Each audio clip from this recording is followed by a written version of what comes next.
제가 인터넷에 유튜브에 올라온 동영상을 보았습니다. 그 동영상에는 기차 안의 일이 담겨 있더라고요. 어떤 여성분이 이제 좌석이 표시된 그 기차표를 가지고 우리가 기차에 타죠. 기차에 탔는데 그분의 좌석은 복도 쪽에 있는데 이분이 여성분이 자기는 창문 쪽에 앉고 싶은 거예요. 그래서 창문 쪽에 앉았습니다. 자, 그럼 창문 쪽 주인이 오겠죠? 근데 이분이 안 비킨 거예요. 그랬더니 승무원이 왔습니다. 승무원이 와서 이분에게 이야기를 하죠. 예, 그래서 표를 달라고 해서 좌석이 복도 쪽이잖아요. 이렇게 얘기를 했더니 이 여자분은 창문 쪽에 앉아도 되잖아요. 이제 이렇게 얘기를 해요. 그랬더니 승무원이 누가 앉으라 했어요? 이랬더니 여자분이 차표에 적어놨어요. 이렇게 이제 또 얘기를 해요. 그랬더니 승무원은 이 자리 누가 이 자리 당신 자리래요? 하고 했더니 여자분은 누가 내 자리 아니래요? 이제 이렇게 얘기를 합니다. 승무원이 표에 복도라고 적혀 있잖아요. 얘기를 했더니 여자분은 창문에 앉으면 안 된다고 적혀 있어요? 그 표는 숫자만 있지 창문에 앉으면 안 된다고 적혀 있지 않잖아요. 그죠? 그러니까 내가 당당하게 여기 앉겠다고 앉아 있는 거예요.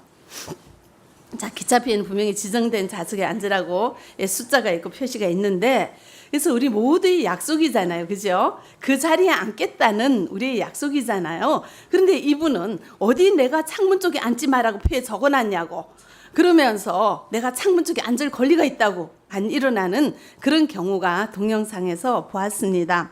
자, 내가 창가에 앉아서 외부 바깥 하늘을 보면서 가고 싶은 내 마음이, 내가 좋은 대로 하고 싶은 나의 욕망이 공공 질서를 깨뜨려버리고 서로 간의 약속을 파괴하는 그런 일을 저희들이 볼 수가 있습니다. 참 이것을 보면서 제가 느낀 것이, 야, 사람들은 모두가 내가 좋은 대로 살고 싶은 욕망이 있구나. 그죠? 예. 내가 좋은 대로 하고 싶은 욕망이 우리를 지배한다는 것을 보았습니다. 자, 오늘 본문에 이삭이 나옵니다. 이삭에게도 이런 유혹이 찾아왔어요. 이삭에게도. 우리가 이삭 하면 굉장히 믿음 좋은 사람의 대명사잖아요. 그죠? 사실 아버지 아브라함이 칼을 빼들고 제단 위에 있는 이 제물된 이 이삭을 내리칠 때 이삭의 나이가 청년이었어요. 그걸 풀고 일어나서 아버지 왜 이러십니까? 할 수도 있는 그런 나이에 가만히 누워 있었잖아요. 그만큼 믿음과 순종의 대명사가 이삭이에요. 그리고 이제 그랄 지방에서 목자 간에 다툼이 있었죠. 우물 가지고. 그럴 때 이삭은 그런 다툼이 있으면 져버리는 거예요. 그리고 또 다른 우물을 파고 또 다투면 또 양보를 하고 또 양보를 할 정도로 참 관용이 많고 사랑이 많은 이런 넉넉한 이삭, 예수 그리스도를 예표하는 이삭, 믿음하면 생각나는 이삭이었어요. 그런데 이삭이 오늘 본문에는 우리가 알고 있는 것과는 조금 다른 모습이 보여지고 있습니다. 자, 어떤 모습인지 우리 같이 보도록 하죠. 믿음 좋은 이삭이 늙었어요. 아까 우리가 본문 봤죠. 맏아들 에서를 축복하고 싶어지는 겁니다. 근데 내가 늙어서 언제 죽을지 모르니까 죽기 전에 우리 아들 장자의 축복을 하자. 마음껏 내가 너를 축복하겠다. 이렇게 얘기를 하는 구절이죠. 우리 같이 읽어보겠습니다. 1절로 4절 말씀 같이 읽어보죠. 이삭이 나이가 많아 눈이 어두워 잘 보지 못하더니 맏아들 에스를 불러 이르되 내 아들아 하매 그가 이르되 내가 여기 있나이다 하니 이삭이 이르되 내가 이제 늙어 어느 날 죽을는지 알지 못하니 그런즉 내 기구 곧 화살통과 활을 가지고 들에 가서 나를 위하여 사냥하여 내가 즐기는 별미를 만들어 내게로 가져와서 먹게 하여 내가 죽기 전에 내 마음껏 내게 축복하게 하라. 아멘. 27장 1절로 4절 말씀을 읽었습니다. 1절에 보시면은 나이가 많아서 눈이 어두워 잘 보지 못한다는 설명을 친절하게 하고 있죠. 자, 그래서 우리가 이 구절에서 우리가 예측할 수가 있습니다. 자, 이삭이 나이가 많아서 눈이 어두워요. 이것을 1절부터 친절하게 이렇게 적어준 것은 눈이 어두운 걸로 인해서 무슨 사건이 일어날 걸 여러분들 예측할 수가 있죠, 그죠? 우리는 성경을 많이 읽었기 때문에. 어떤 사건이 일어나요? 리브가가 이삭이 눈이 어두운 걸 이용해서 야곱이 에서인 것처럼 속이잖아요, 그죠? 그래서 눈이 어둡다고 여기 이렇게 설명을 하고 어떤 사건이 일어날지에 대한 암시를 또 하고 있습니다. 또 이삭이 말하죠. 내가 이제 늙어 어느 날 죽을는지 알지 못하니 자신의 죽음을 예측하고 있습니다. 이복형 하갈의 아들 이스마엘이 몇 년 전에 죽었어요. 그러니까 형의 죽음을 보는 이 이삭도 야, 나도 언젠가 죽을 수가 있겠구나 하면서 죽음을 예측했다는 것을 알 수가 있습니다. 저도 이제 눈이 나빠지니까 야, 내 인생의 마지막이 얼마 남지 않았구나 이게 생각이 나더라고요. 그죠? 이렇게 나이가 들어서 눈이 어두워 보이지 않는 이삭이 자신의 인생의 마지막을 생각을 하면서 이렇게 준비하는 그런 과정인데요. 이삭이 맏아들 에스를 불러들이고 장자의 축복을 하겠다고 하면서 요구하는 것이 있습니다. 거기 3절 4절이죠. 아까 읽어보셨죠? 내 기구 화살통과 활을 가지고 들어와서 나를 위하여 사냥해서 내가 즐기는 별미를 만들어서 먹게 하라. 그러면 내가 내게 축복하리라. 이제 이런 얘기를 하는데요. 여기에서 즐기는 이란 단어는 히브리어로, 자, 히브리어라는 것은 이스라엘의 말을 히브리어라 그래요. 예, 그래서 이 히브리어로 아하브란 단어인데 이것이 우리는 즐기는 이라고 해석을 했는데 원래의 뜻이 애착을 갖고 있는 이란 뜻이에요. 그냥 즐기는 것이 아니라 애착, 남다른 그 집착이 있다는 거죠. 그죠? 그 에서가 만들어주는 그것을 이삭이 그냥 좋아하는 게 아니라 애착을 그냥 너무 먹고 싶어. 나 그거 언제쯤 먹을 수 있을까? 막 이렇게 설레이면서 기다리는 그런 음식을 에서가 만들어줬어요. 원래 이제 가축은 집에서 기르는 것보다 야생 동물이 어때요? 맛있죠? 에스가 그걸 가져오잖아요. 사냥을 잘하니까. 그 산에들의 마음껏 뛰어다니는 그 야생 동물을 잡아가지고 와서 음식을 만드니까 다른 사람이 흉내낼 수 없는 그런 맛이 나오잖아요. 그러니까 이삭은 이 에서의 이 별미를 먹고 싶은 마음이 그냥 있어요. 그래서 그거 갖고 와라. 내가 너를 축복하리라. 이것을 통해서 우리가 알 수 있는 것은 이삭이 에서를 참 좋아하는 거예요. 남자답고 호탕하고 사냥도 잘하고 그 리더십도 있고 뭐 그냥 아주 좋잖아요. 근데 야곱은 어때요? 얌전해요. 집에서 엄마랑 같이 있는 거 좋아해요. 그러니까 에서는 이삭은 남자다운 에서가 좋은 거예요. 그런 에서에게 이삭이 이렇게 장자의 축복을 해주겠다고 얘기를 합니다. 자, 우리가 오늘 읽은 이 본문에서 뭐 틀린 게 있어요? 이삭이 에서를 축복하는데 뭐 잘못된 게 있습니까? 장자잖아요. 맏아들이잖아요. 이 당시에 이 장자의 축복이라는 것은 그 이제 영적 가문을 잇는 그 하나의 계승권에 대한 인정이죠. 영적 축복이에요. 하나님이 주시는 복이에요. 그래서 그 보통 일반적으로 맏아들에게 하잖아요. 그러니까 이삭이 에서에게 축복을 하는 게 뭐가 그리 뭐 틀린 일인가 생각을 할 수가 있는데 얼른 생각하면 맞습니다. 근데 이것이 맞지가 않아요. 틀렸어요. 이삭이 에서에게 장자의 축복을 한다는 건 틀렸어요. 왜 그럴까요? 에서가 야곱이 태어날 때 하나님이 뭐라고 했습니까? 그 성경 구절 볼까요? 창세기 25장 23절 우리 같이 보겠습니다. 같이 읽어보죠. 여호와께서 그에게 이르시되 내 태중에 있구나. 두 민족이 내 복중에서부터 나누이리라. 이 족속이 저 족속보다 강하겠고 큰 자가 어린 자를 섬기리라 하셨더라. 아멘. 그래서 큰 자는 먼저 나온 에서고 어린 자는 야곱이에요. 그래서 하나님께서 이렇게 말씀하시는 것은 누가 장자의 축복을 받아야 된다는 거냐면은 야곱이에요. 에서와 야곱이 태어날 때 하나님께서는 야곱이 장자의 축복을 받아야 되고 장자로 계승을 해야 된다는 것을 이렇게 분명히 말씀을 하셨어요. 이삭이 이것을 잊어버렸겠어요?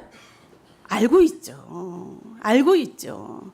하나님이 누구를 장자로 세우시는가 알고 있는 거예요. 리브가 다 알고 있고 이삭도 알고 있는 거예요. 그런데 이삭은 이 하나님의 말씀대로 해요? 아니면은 내가 좋아하는 에서를 하려고 해요? 하나님 말씀은 이렇게 슬, 그리고 내가 좋아하는 내 입에 구미에 딱 맞는 음식을, 그 애착이 가는, 정말 먹고 싶은 그 음식을 잘 만들어주는 에서, 그리고 내 마음에 들고 호탕하고 남자답고 용맹스럽고 어디 가나 그냥 훤한 우리 아들을 이 가문의 장자로 내가 축복을 할 거야. 내가 좋은 대로 할 거라는 거죠.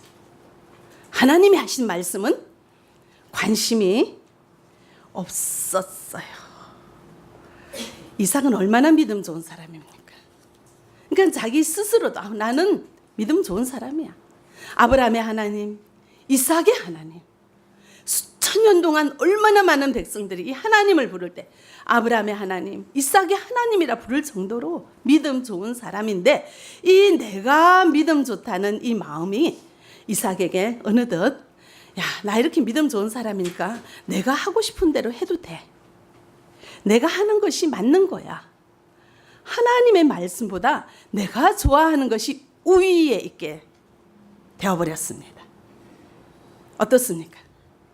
잘한 거예요? 못한 거예요? 못한 거죠. 하나님 앞에 큰 실수를 한 것입니다.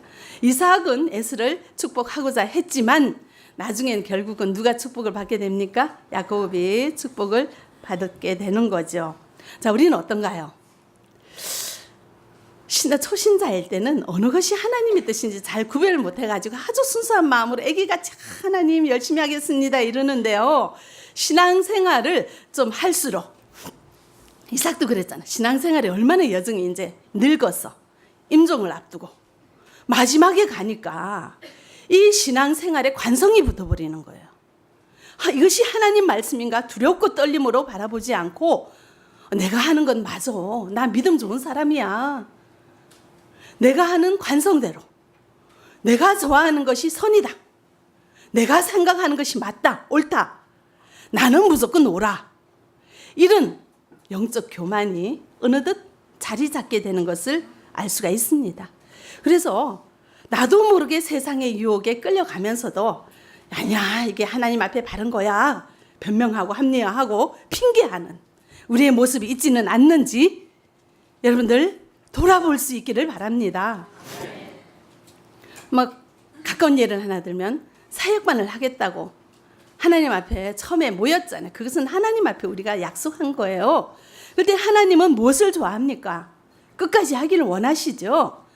그런데 결혼식이 있다, 뭐가 있다, 그냥 한 번씩 가다 보면 또 결혼식에 가면은 또 특히 남자분들도 그렇고 여자분들도 그렇고 한 잔 두 잔 하시잖아요.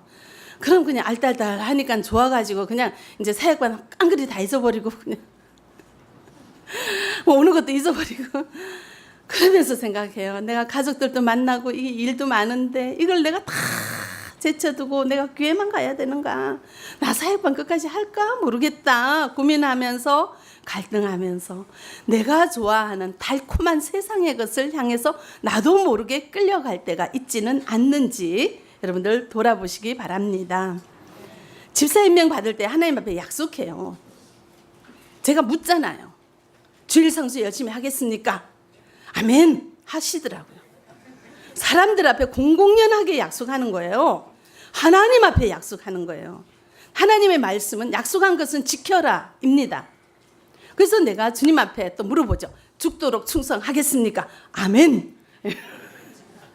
약속 다 해놓고는요 1년을 지키기가 어려워요. 1년을 지키기가 어려워요. 세상의 달콤한 것에, 내가 좋아하는 것에 끌려가지고 살살살살살살 가다 보면 아유, 한국에 돈 벌러 하지 뭐하러 그렇게 예배 교회 매여가지고 그렇게 열심히 신앙생활 하는가. 우리 한중 사람이 정말 힘들어. 조금 편한 교회 갈 수 없을까? 예, 그러면서 나도 모르게 이렇게 쉽게 신앙생활 할 수 있도록 꾀를 내게 되고요. 그런 사탄의 마귀의 유혹에 쉽게 끌려가서 자신을 정당화하고 야, 저렇게 할 필요 없어. 결정을 해버리는, 그것이 맞다는 거예요. 그것이 맞다는 거예요. 어떤 분은 그래요. 중국에서 신앙생활 하던 분은 한국에서는 신앙생활 안 해도 된다고. 한국에 돈 벌러 왔지 왜 교회를 다니냐고. 그렇게까지 자신을 합리화하는 분들도 계세요. 하나님이 어디에 중국에서만 신앙생활하고 한국에서는 신앙생활 안 한다고 성경에 적어놓은 곳이 어디에 있습니까? 안식일을 기억하여 거룩히 지켜라. 몸과 마음과 뜻을 다하여 주 너의 하나님을 사랑하라. 어디 하나님을 둘째로 하고 돈만 벌으라고 먼저 그의 나라와 그의 의를 구하라고 했지. 돈부터 벌라고 한 성경 구절이 어디에 있어요? 그런데도 그것을 싹 바꿔가지고 자기를 합리화하고 변명하고 핑계하면서 내가 맞다는 거예요. 내가 맞다는 거예요. 여러분들 그러고 있지는 않는지 돌아보는 은혜가 있기를 바랍니다. 교회 내에서도 사소한 일로 좀 불평하고 이렇게 다툼이 있어요. 그런데 하나님은 뭐라고 하십니까? 화목하라. 용납하라. 서로 사랑하라 하잖아요. 근데 그 단어는 싹 제껴놓고 내가 맞다는 걸 공공연하게 인정받으려고 더 얘기하고 전화하고 따지고 누가 맞는지 보려고 끝까지 한번 시도해 보는 건 없습니까? 내가 옳다는 걸 증명하기 위해서 하나님 말씀은 귓등에도 없어요. 자, 이삭은 하나님의 말씀이 야곱을 축복하라고 했는데 그 말씀은 다 잊어버리고 별미를 가져오는 에서에게 꽂혀버렸어요. 이것이 관성으로 신앙생활하는 자의 하나의 허물일 수가 있다는 것입니다. 여러분들은 어떤지 나는 어떤지 돌아보는 은혜가 있기를 바랍니다. 신약 성경에는 이렇게 신앙생활하는 사람들이 또 있어요. 바리새인이죠. 성경이 아닌 다른 것을 성경 말씀보다 위에 놓고 그것이 맞다라고 하잖아요. 바리새인이 그런 거죠. 바리새인은 장로들의 유전과 전통을 중시했습니다. 자, 성경 말씀은 율법인데요. 이 당시에 성경 말씀은 이렇게 기록되어서 문자로 되어 있었고 장로들의 유전과 이 전통이라는 것은 모세 시대부터 구전되어 왔어요. 말로 내려왔습니다.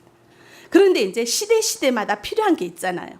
그것이 그게 다 더해지는 거예요. 그러니까 수천 년 내려오니까 이 장로들의 유전이라는 것이 지킬 것이 너무 많아요. 근데 이걸 다 지켜야 된대요. 근데 이것이 하나님 말씀과 서로 이렇게 상반되면 이 사람들은 뭘 지켜야 된다고 생각하냐면은 유전을 지켜야 된다고 생각해요. 그래서 이제 예수님 제자들한테 이렇게 마태복음 15장 1절에 보시면은 3절에 보시면은 이렇게 좀 책망하는 구절이 있습니다. 우리 같이 한번 보겠습니다. 그때 바리새인과 서기관들이 예루살렘으로부터 예수께 나와 이르되 당신의 제자들이 어찌하여 장로들의 전통을 범하나이까? 떡 먹을 때 손을 씻지 아니하나이다. 대답하여 이르시되 너희는 어찌하여 너희의 전통으로 하나님의 계명을 범하느냐. 3절은 예수님이 하시는 말씀이죠. 여기서 장로들의 전통이 뭐냐면은 모든 이스라엘 백성들은 음식을 먹기 전에 뭘 씻어야 되냐면은 손을 씻어야 돼요. 그래서 예수님의 제자들이 음식을 먹기 전에 손을 씻지 않았다고 공격을 하는 거죠. 이 바리새인은 예수님이 메시아가 아니다라고 생각을 하기 때문에 어떻게 하면 이 예수님을 흠을 잡아서 공격해서 십자가에 매달까를 궁리하는 사람들이라서 이걸 보고 니네들 이제 또 흠 하나 잡았다, 꼬투리 하나 잡았다, 막 이제 신이 났어요. 그래서 이제 책망을 하자. 너희들은 왜 장로들의 유전을 지키지 않느냐 이랬죠.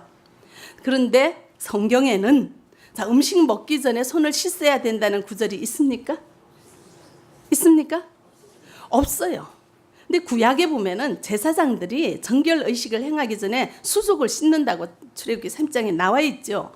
그러니까 제사장들이 이 제사 이렇게 의식을 행하기 전에 수족을 씻고 몸을 정결하게 하는 것이지.